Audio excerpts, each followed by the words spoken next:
एक बार की बात है, भगवान शिव ने अपनी शक्ति को प्रकट करने के लिए हिमालय पर्वत पर एक विशेष सभा का आयोजन किया। यह सभा केवल देवताओं और ऋषियों के लिए थी, जिसमें किसी भी मानव का प्रवेश वर्जित था। लेकिन सभा की चर्चा धरती तक पहुंची और ऋषि विश्वामित्र के एक शिष्य त्रिशंकु ने इस अद्भुत सभा को देखने की ठान ली। त्रिशंकु ने अपने गुरु से अनुमति मांगी, लेकिन विश्वामित्र ने साफ मना कर दिया और चेतावनी दी कि यह देवताओं का क्षेत्र है।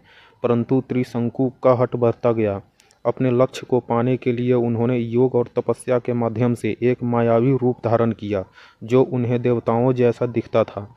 इस रूप में वे हिमालय की सभा में प्रवेश कर गए। त्रिशंकु की दिव्यता और आकर्षण ने सभी का ध्यान खींचा और यहाँ तक कि पार्वती जी ने भी उनकी उपस्थिति को महसूस किया। शिव जी ने त्रिशंकु को पहचान लिया और उनकी उद्दंडता पर क्रोधित हो गए। उन्होंने त्रिशंकु को श्राप दिया, तुमने छल से देवताओं की सभा में प्रवेश किया है, इसलिए तुम्हें स्वर्ग और धरती के बीच की स्थिति में रहना होगा। न तुम पूर्ण रूप से स्वर्ग में रहोगे, न धरती पर। तुम्हारा अस्तित्व एक झूठे राजा के रूप में होगा।